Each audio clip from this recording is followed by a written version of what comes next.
Bismillahirrahmanirrahim. Assalamualaikum warahmatullahi wabarakatuh. Alhamdulillah wassalatu wassalamu ala Rasulillah wa ala alihi wa sahbihi wa mawalah. Wala haula wala quwwata illa billah. Subhanaka la ilma lana illa ma 'allamtana innaka antal alimul hakim. Allahumma 'allimna ma yanfa'una wanfa'na bima 'allamtana wa zidna ilma ya 'alim. Amma ba'd. Ikhwatal iman, kaum muslimin dan muslimat rahimakumullah. Alhamdulillah, puji dan syukur marilah senantiasa kita ucapkan kepada Allah Subhanahu wa taala.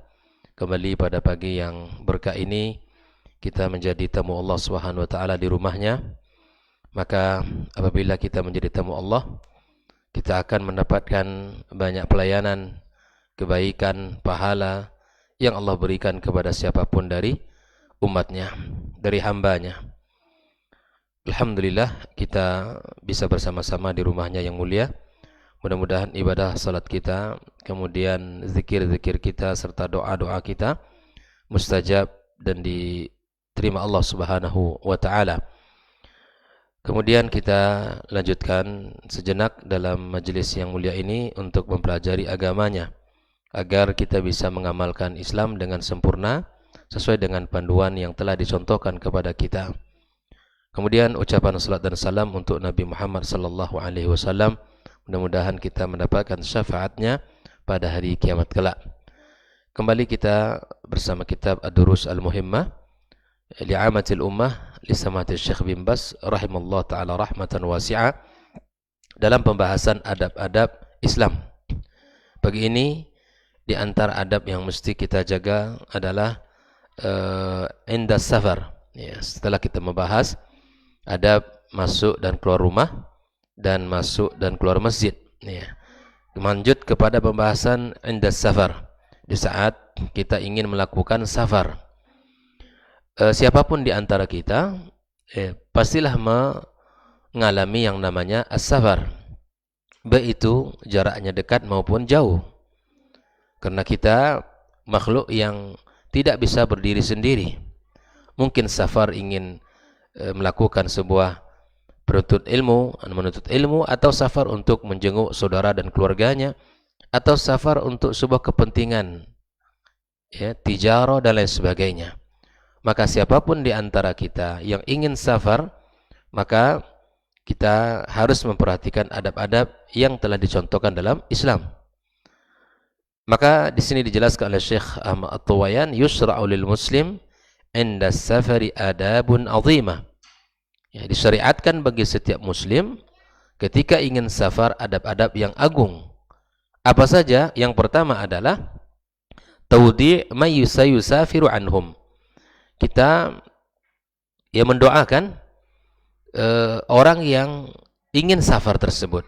Ya, kita mendoakan orang yang ingin safar.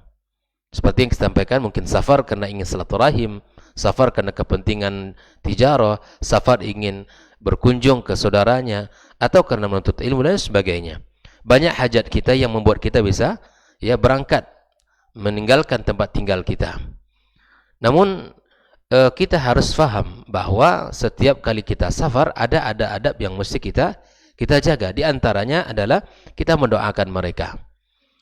Berdasarkan hadis Nabi sallallahu alaihi wasallam, beliau mengatakan, man arada ayyusafira, barang siapa yang ingin safar, siapapun di antara umat ini, falyakul liman yukhallif, maka katakanlah bagi orang yang ditinggalkan,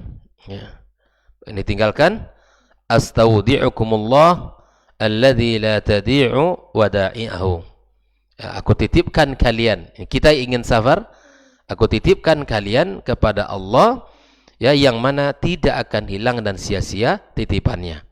Di kita yang safar pun kita mendoakan yang orang yang ditinggalkan, dan kita yang ditinggalkan pun mendoakan yang safar.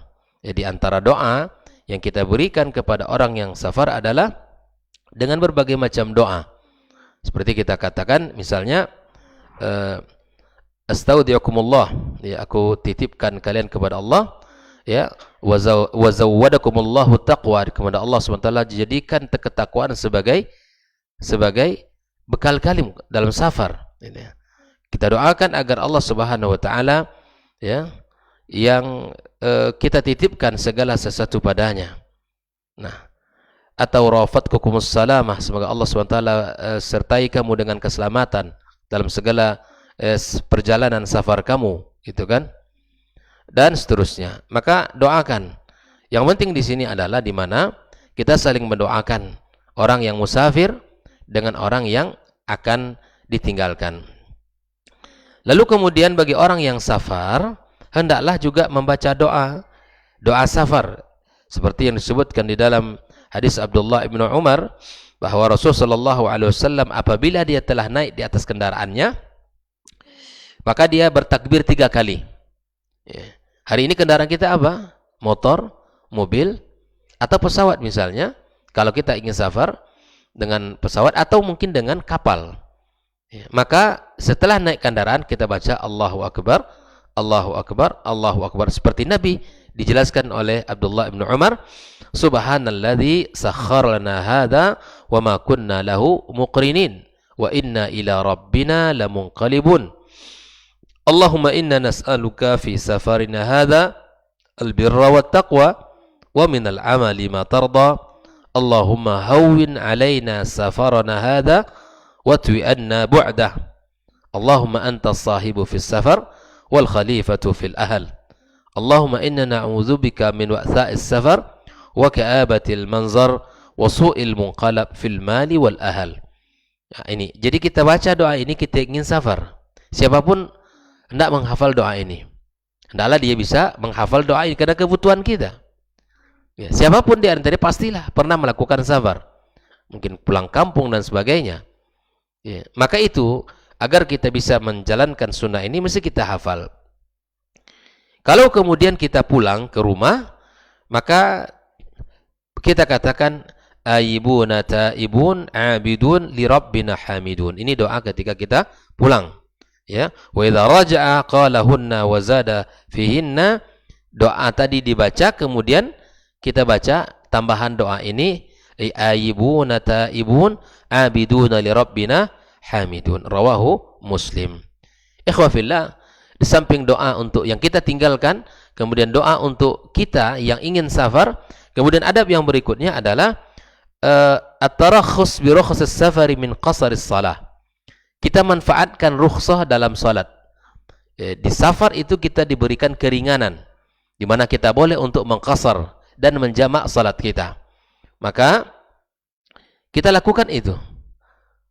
Itu adalah rukhsah.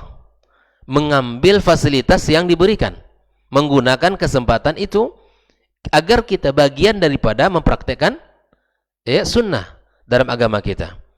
Banyak orang safar tapi tidak mau menggunakan rukhsah, biarlah kita berjamaah dan seterusnya. Bisa memang, tapi Islam memberikan kepada kita keringanan. Maka manfaatkan fasilitas rukhsah itu. Manfaatkan dan gunakan agar kita merasakan bahwa Islam itu sangat rahmah. Islam itu sangat indah. Dan begitulah kita diberikan Allah Subhanahu wa taala keringanan-keringanan. Wal mashu 'alal khuffaini 3 ayyam bilayalihinna.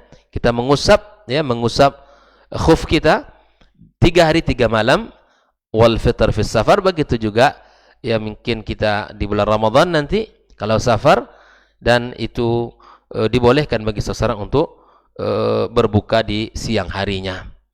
Ikhwafillah, ini ada beberapa, inilah 3 adab yang dituliskan dalam kitab ini, di mana kita mendoakan yang kita tinggalkan, kemudian kita berdoa, doa keluar rumah, kemudian doa safar, kemudian kita mengambil rukhsah saat kita musafir. Rukhsah, keringanan, fasilitas yang Allah berikan di dalam safar. Ini 3 adab yang mesti kita jaga. Ketika kita kembali misalnya ditambahkan dengan di mana kita mengabari keluarga kita,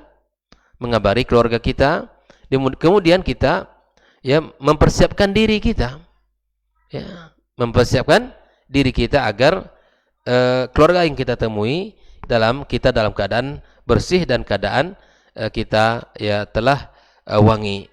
Seperti mana Nabi SAW setiap kali dia masuk rumah, yang pertama kali dibersihkan adalah ya mulutnya. Yang pertama kali dibersihkan adalah mulutnya dengan melakukan siwak ya pada setiap kembali masuk ke rumahnya. Ikhwafillah, selain safar, di dalam pembahasan buku ini juga dibahas tentang adab bersama orang tua atau adab terhadap kedua orang tua kita. Nah, hal ini tentu perkara yang sangat agung karena birrul walidaini wal ihsan ilaihima min a'zamil qurbat. Berbakti kepada orang tua dan berbuat baik kepada mereka adalah ya seagung-agung amal ya yang mesti kita lakukan, wa ajallit ta'at, dan semulia-mulia ketaatan. Bal innallaha, ya bahkan Allah Subhanahu wa taala qarrana haqqahu bihaqqil walidain. Allah selalu menggandeng antara hak Allah dengan hak orang tua. Di dalam banyak ayat Allah sebutkan bahwa ini adalah perkara yang besar, yang agung. Tidak ada yang Allah gandengkan dengan hak dia kecuali ya Allah gandengkan padanya hak kepada orang tua kita. Artinya apa? Allah ingin memberikan pesan bahwa orang tua itu mesti kita berikan bakti kita, berikan ihsan kita, berbuat baik kepada mereka ya dengan adab yang mulia. Wa ja'alal uquqa lil walidaini maqrunan bisyirki billah. Sebaliknya, ketika kita diperintahkan beribadah kepada Allah, Allah perintahkan kita untuk berbuat baik kepada orang tua. Dan di saat Allah Subhanahu wa taala ya menceritakan tentang buruknya sebuah kesyirikan, ya, zalimnya sebuah kesyirikan, Allah ikutkan bersamanya ya bahaya dan buruknya ya terhadap orang tua, di mana kita durhaka pada orang tua. Dua kebaikan dengan dua keburukan Allah gandengkan. Kebaikan kita beribadah kepada Allah dengan kebaikan kita berbuat baik kepada orang tua. Allah ingatkan kita tentang kesyirikan, betapa buruknya kesyirikan, dan Allah ingatkan kita betapa buruknya durhaka sama orang tua. Allah Subhanahu wa taala mengatakan, wa qadha rabbuka alla ta'budu illa iyyahu wa bil walidaini ihsana. Allah perintahkan sudah kepada kita untuk yang menyembahnya semata dan berbuat baik kepada orang tua. Nah, ayat di dalam surah Al-Isra. Kemudian Allah Subhanahu wa taala menyebutkan di dalam Luqman ayat 14, wa wassaynal insana biwalidayhi hamalathu ummuhu wahnan ala wahnin wa fisaluhu fi amaini ka anishkurli, kata Allah, wa liwalidayka ilayyal masir. Kita disuruh bersyukur kepada Allah ya, kemudian disuruh bersyukur kepada orang tua kita, berterima kasih kepada mereka dengan santunan, dengan perhatian, dengan ucapan. Terkadang subhanallah manusia ini lupa dengan kebaikan orang tuanya, lalai atas apa yang telah diberikan kepadanya. Pada Allah Subhanahu wa taala menggambarkan betapa beratnya bakti, betapa beratnya pengorbanan mereka dari manusia di alam rahim ibunya sampai proses melahirkan, kemudian sampai kita lahir, dibesarkan, diberikan nafkah, diberikan kecukupan, disekolahkan, diberikan perhatian, semuanya. Tapi kemudian ada manusia yang tidak ingat dengan kebaikan orang tuanya. Maka ikhwafillah, mari kita tingkatkan bakti kita kepada orang tua kita selama mereka masih ada di depan kita, di hadapan kita. Itu adalah kesempatan besar untuk meraih surga. Meraih surga. Dan terasanya kita nanti, taksir kita, ya, kelalaian kita apabila mereka telah tiada. Maka beri ikhwafillah yang punya orang tua, kedua-duanya ataupun salah satunya, jangan sia-siakan kesempatan mulia ini untuk mendapatkan ridha mereka, untuk mendapatkan ya bakti yang banyak, amal saleh yang tinggi kepada mereka. Karena ketika itulah Allah akan ridha kepada kita, dan Allah Subhanahu wa taala akan ridha dengan seluruh aktivitas kita apabila kita mendapatkan ridha mereka. Ikhwafillah, tentu bagi kita yang sudah meninggal orang tuanya, bagi siapapun dari kaum muslimin, jangan bersedih, karena masih banyak cara Allah untuk melanjutkan bakti kita kepada mereka, dengan cara mendoakan mereka, dengan cara bersedekah, berinfak, berwakaf atas mereka, dan menyambung hubungan baik dengan teman-teman dan sahabat mereka, karib kerabat mereka, ya, dengan keluarga mereka, bibi kita, ya, paman kita, dan seterusnya. Sambung hubungan, karena al-khalatu bimanzilatil Ya, bibi itu adalah kedudukan sama dengan ibu kita. Sebagaimana kita sayang kepada ibu kita, sayang bibi kita, adik atau kakak dia. Karena itulah cara bakti kita kepadanya. Apapun yang kita berikan kepada bibi kita dari rezeki kita, itu artinya kita ingat dengan orang tua kita. Berbakti kita kepada orang tua kita. Maka ikhwafillah, kalau mungkin rezekinya lebih, boleh dihajikan dia. Mereka dihajikan atau diumrohkan. Atau mungkin ketika Idul Adha kita korbankan atas nama mereka dan seterusnya. Masih banyak cara kita untuk berbuat baik kepada mereka. Wabil khusus adalah doa-doa yang tak boleh putus untuk mereka berdua yang telah mendahului kita. Maka ikhwafillah, ini mesti adab-adab ini diajarkan kepada anak-anak kita sehingga ya mereka tahu dengan kedudukan bakti kepada orang tua dan kemudian mereka bisa menjaga dan melaksanakannya. Rasulullah SAW menyebutkan tentang beberapa hadis ya tentang keutamaan birrul walidain, seperti sahabat bertanya kepada Nabi SAW, ayyul amali ahabu ilallah, amal apa yang paling dicintai Allah? Qal as-salatu fi waqtiha, di antaranya salat di tepat waktu. Qultu thumma ay, qala birrul walidain, kemudian itu adalah berbakti kepada orang tua. Qultu thumma ay, apalagi ya Rasulullah? Qal al jihadu fi sabilillah. Bayangkan salat ya yang merupakan tiang agama, kemudian berbakti kepada orang tua, kemudian jihad di jalan Allah Subhanahu wa taala. Ikhwafillah, banyak cara, sekali lagi kita ulangi, dengan cara menelpon, dengan cara mengabari berita dan keadaan kita, dengan cara kita menanyakan kesehatan mereka. Orang tua kita di pagi hari sehat, bisa jadi di siang harinya sudah berubah kondisi keadaannya. Tanyakan. Tidak ada yang mengembirakan orang tua daripada kita menanyakan apa kondisinya, apa yang mereka butuhkan. Barangkali mereka butuh dengan uang, tapi cukup dengan telepon yang kita kabarkan kondisi kita dan kita tanyakan kondisi, cukup sudah membahagiakan mereka. Subhanallah. Ada di antara kisah di kalangan para as-salaf, dia tidak akan berangkat bekerja kecuali dia sempatkan mampir kepada orang tuanya, meminta ridha. Adakah kita yang melakukan itu hari ini? Tidak akan dia berangkat ke tempat kerjanya sampai dia bertemu dengan orang tuanya terlebih dahulu. Singgah kepada orang tuanya karena tidak terlalu jauh, hanya sekadar untuk mendapatkan ridha dari orang tuanya. Begitulah dulu para as-salaf, mereka memiliki adab yang tinggi, akhlak yang mulia kepada orang tua mereka. Begitupun tidak akan pulang ke rumahnya kecuali dia telah mampir dulu kepada orang tuanya. Bahkan kita tahu kisah 3 orang yang terkurung dalam goa, yang merupakan salah satu amal yang membuat mereka selamat dari keadaan dan kondisi mereka terkurung dalam gua tersebut. Seorang yang memiliki atau yang seorang yang usahanya memerah susu dan menjualnya, maka hak anak dan istrinya tidak akan diberikan kecuali setelah orang tuanya mendapatkan susu tersebut. Subhanallah, man minna, siapa di antara kita yang sampai pada puncak birrul walidain seperti ini, yang terkadang tidak terbayang sama kita. Orang tua kita tidak pernah kita kabarkan berita dan keadaan kita, tidak pernah kita tanyakan kesehatannya, tidak pernah kita tanyakan kebutuhannya, tidak pernah kita tanyakan apa kondisinya, atau mungkin kita jarang untuk datang dan berkunjung kepadanya. Ikhwafillah, Allah mudahkan hari ini ya dengan kemajuan teknologi. Pagi-pagi hari telepon orang tua kita, di sore hari atau menjelang tidur tanyakan keadaan dan kondisi mereka ya, dan berikan kepada mereka kabar-kabar gembira yang membuat mereka gembira dan membuat mereka senang dan bahagia mendengarkan keadaan kita. Ikhwafillah, di antara perhatian Rasulullah SAW di saat dalam posisi perjalanan hijrah, ada seorang sahabat, ubayyaka 'alal hijrati wal jihad ya Rasulullah, berjanji di hadapan Nabi SAW untuk hijrah dan jihad. Dia akan melakukan hijrah dan berjihad. Tapi kemudian Nabi, hal min walidaika ahadun hayy, adakah orang tua kamu yang masih hidup? Maka kemudian dia mengatakan, qala na'am kilahuma, masih hidup kedua-duanya, masih ada. Masih ada kedua-duanya. Qala fatambagil ajr min Allah tabaraka wa ta'ala, atau fatabtagil ajr min Allah? Qala na'am. Ya, qala farji' ila walidayka wa ahsin suhbatahuma.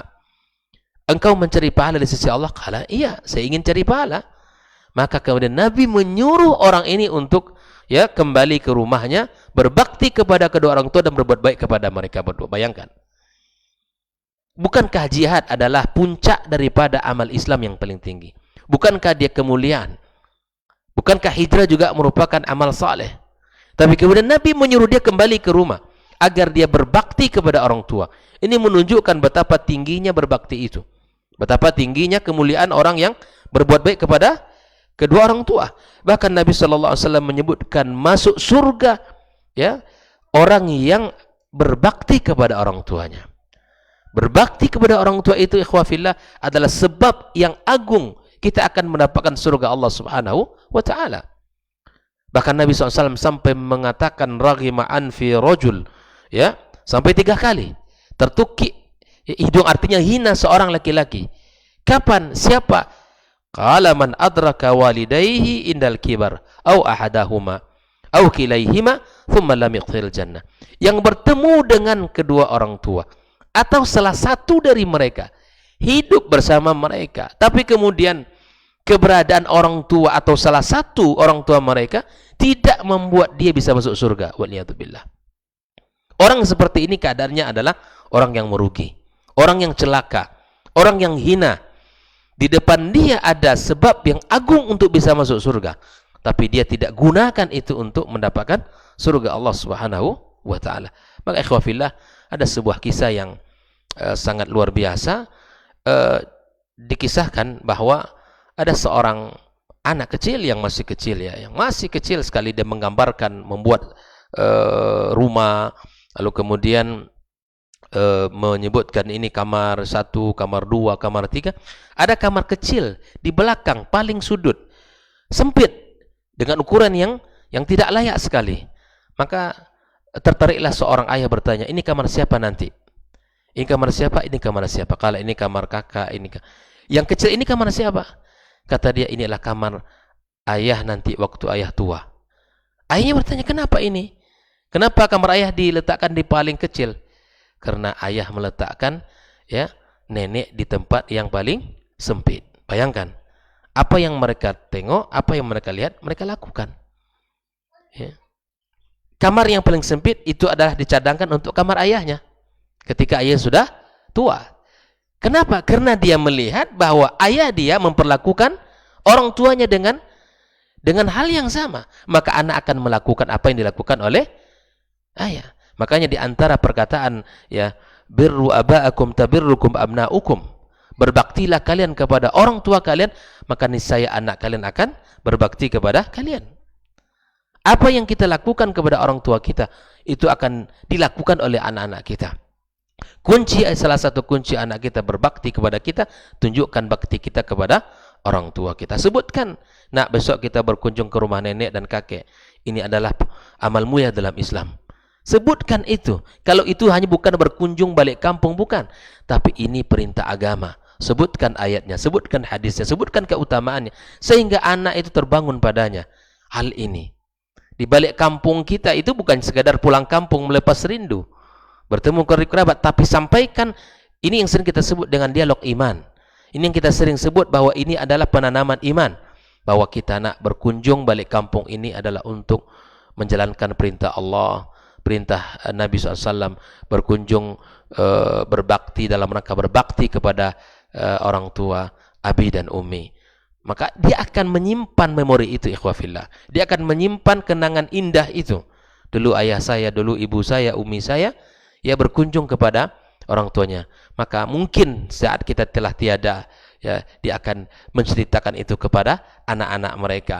Bahwa dulu ayah atau umi sering diajak oleh kakek dan nenek kalian untuk selalu berkunjung.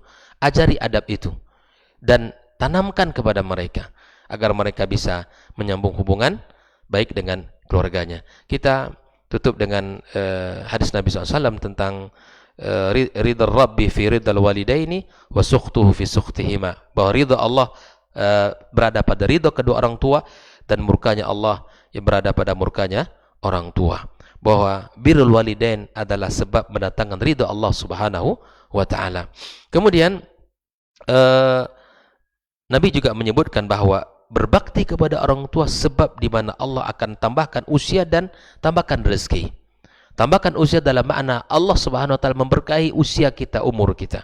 Nabi mengatakan, "Man sarrahu ayyamudda lahu fi umri wa yuzada fi rizqi falyabirra walidayhi wal yasir rahimah." Barang siapa yang ingin dipanjangkan umurnya oleh Allah dan ditambahkan pada rezekinya, maka hendaklah dia berbakti kepada kedua orang tua dan menyambung hubungan silaturahim. Hadis rawahu Ahmad. Maka itu ikhwah fillah, dalam kondisi sulit kita pulanglah, temui orang tua kita, minta doa dan ridho mereka. Karena tidak ada hijab antara doa orang tua dengan Allah Tabaraka wa Ta'ala. Kejar sebab-sebab di mana kita mendapatkan kemudahan dalam agama kita, mendapatkan kebaikan-kebaikan, keberkahan pada diri kita dan keluarga kita. Minta doa mereka. Jarang sekali kita minta hal-hal seperti itu. Jarang sekali kita tekankan ridha mereka. Ayah, bunda, papa, mama, ridholah kepada kami. Pun kita demikian kepada anak kita. Sesulit apapun kondisi dan keadaan anak kita, kita sampaikan, nak, abi, umi ridho sama kamu, nak. Sampai Allah ridho kepada mereka. Sampai Allah ridho kepada mereka. Oleh ikhwafillah, kita akan lanjutkan pembahasan ini dalam insyaallah kajian berikutnya. Karena pembahasan tentang birrul walidain sangat panjang dalam Islam. Itu artinya bahwa pembahasan ini sangat banyak dan sangat agung. Makanya para ulama menulis kitab-kitab yang tidak sedikit tentang pembahasan birrul walidain ini. Kita cukupkan demikian. Wassallallahu ala nabiyyina Muhammad wasallam. Wa subhanakallahumma bihamdika asyhadu an la ilaha illa anta astaghfiruka wa atubu ilaik. Wassalamualaikum warahmatullahi wabarakatuh.